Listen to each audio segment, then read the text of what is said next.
সবাইকে স্বাগত জানিয়ে শুরু করছি আজকে শ্রী ঠাকুরের কথা। ঠাকুর দক্ষিণেশ্বর মন্দিরে স্বামী বিবেকানন্দ এবং অন্যান্য ভক্তদের সাথে একদিন বসেছিলেন এবং সেই সময় যে ঘটনাগুলি এবং যা কথোপকথন হয়েছিল তাই আজকে আপনাদের জানাবো। ঠাকুর শ্রীরামকৃষ্ণ কালী মন্দিরে সেই পূর্ব পরিচিত ঘরে ছোট খাটটিতে বসে গান শুনছেন। ব্রহ্ম সমাজের শ্রীযুক্ত ত্রৈলোক্য সান্যাল গান করছেন।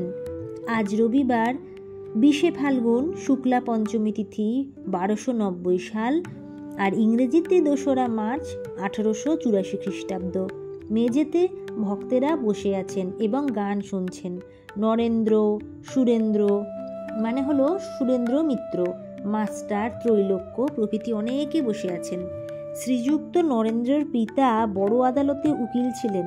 তার পরলোক প্রাপ্তি হওয়াতে পরিবারবর্গ বড়ই কষ্টে পড়েছেন, এমনকি মাঝে মাঝে খাবার কিছু থাকে না।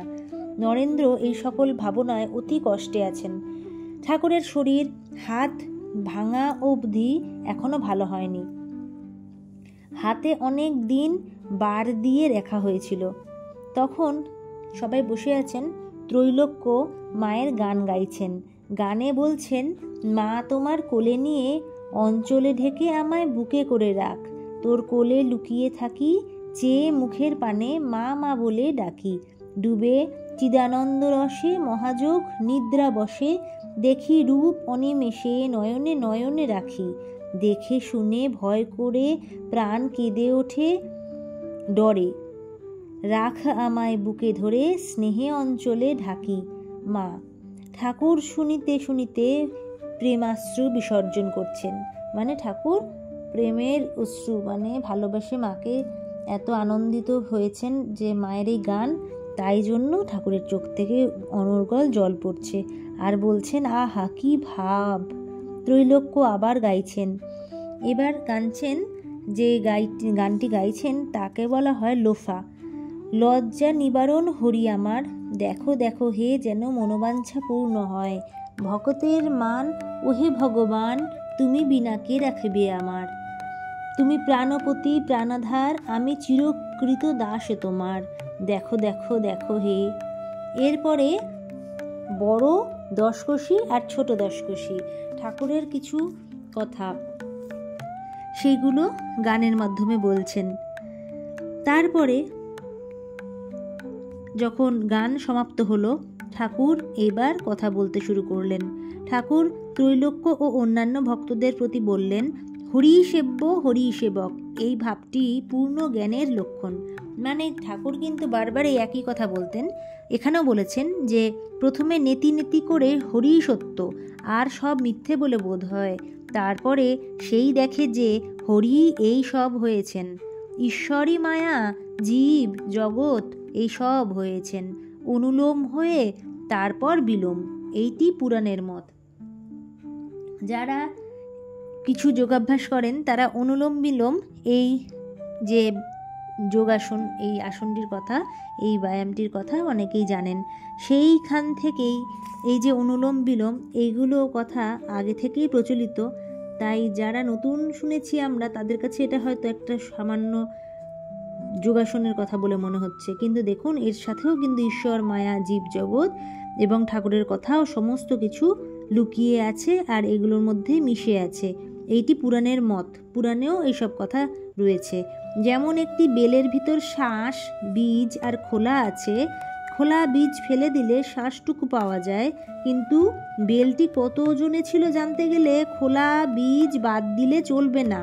তাই জীব জগৎকে ছেড়ে প্রথমে সচ্চিদানন্দে পৌঁছতে হয়, তারপর সচ্চিদানন্দকে লাভ করে দেখে যে তিনি এই সব জীব জগৎ হয়েছেন। শ্বাস যে বস্তুর বীজ ও খোলা, সেই বস্তু থেকেই হয়েছে, যেমন ঘোলেরই মাখন, মাখনেরই ঘোল, মানে ঘোল থেকেই ওই মাখন, মাখন থেকেই ঘোল, এরকম। তবে কেউ বলতে পারে সচ্চিদানন্দ এত শক্ত হলো কেমন করে, এই জগৎ টিপলে খুব কঠিন বোধ হয়। তার উত্তরে এই যে শনিত শুক্র এত তরল জিনিস, কিন্তু তাই থেকে এত বড় জীব মানুষ তৈরি হচ্ছে, তাহাতে সবই হতে পারে। একবার অখণ্ড সচ্চিদানন্দে পৌঁছে তারপর নেমে এসে এইসব দেখা। ঈশ্বর সংসার বাদ দিয়ে নয়, মানে সংসার ঈশ্বর ছাড়া নয়। যোগী ও ভক্তের প্রভেদ কি ঠাকুর বুঝিয়ে দিয়েছেন, যে তিনিই তো সব হয়েছেন, সংসার কিছু তিনি ছাড়া নয়। গুরুর কাছে বেদ পড়ে রামচন্দ্রের বৈরাগ্য হলো। তিনি বললেন, সংসার যদি স্বপ্নবৎ তবে সংসার ত্যাগ করাই ভালো। দশরথের বড় ভয় হলো। তিনি রামকে বোঝাতে গুরু বশিষ্ঠকে পাঠিয়ে দিলেন। বশিষ্ঠ বললেন, রাম, তুমি সংসার ত্যাগ করবে কেন বলছো? তুমি আমায় বুঝিয়ে দাও যে ঈশ্বর সংসার ছাড়া কিনা।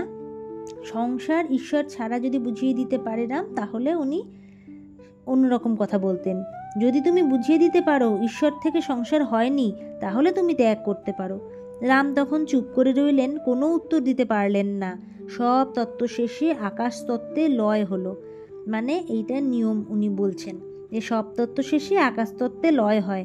আবার সৃষ্টির সময় আকাশ তত্ত্ব থেকে মহত্তত্ত্ব, মহত্তত্ত্ব থেকে অহংকার, এইসব ক্রমে ক্রমে সৃষ্টি হয়েছে, অনুলোম বিলোম।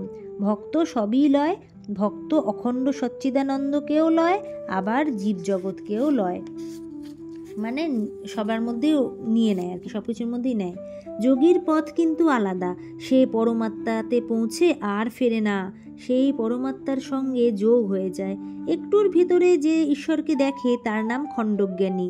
সে মনে করে যে তার ওদিকে আর তিনি নেই। ভক্ত আবার কয়টি শ্রেণীর সেরকমও ভাগ আছে।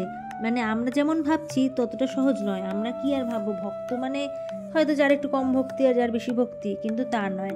উনি খুব সুন্দরভাবে, মানে ঠাকুর খুব সুন্দরভাবে সেটি বুঝিয়েছেন, আর এত সুন্দর উদাহরণ দিয়েছেন যে মানুষকে হাসির ছলে, মজার ছলে পুরো প্রমাণ সহকারে সমস্তটা বুঝিয়ে দিয়েছেন, যাতে যারা শুনেছেন, যারা জানেন, তারা কেউ না ভোলে। অবশ্যই আমরা সেই সব কথা নিয়ে পরবর্তী ভিডিওতে আবার আলোচনা করব। আর আজকের মতো ভিডিও এখানেই সমাপ্ত করছি। সবাই বলুন জয় শ্রী ঠাকুরের জয়, জয় শ্রী মায়ের জয়, জয় স্বামীজির জয়। পরবর্তী দিনে ভিডিও শোনার আবার আমন্ত্রণ জানিয়ে আজকে আমি ভিডিও শেষ করলাম।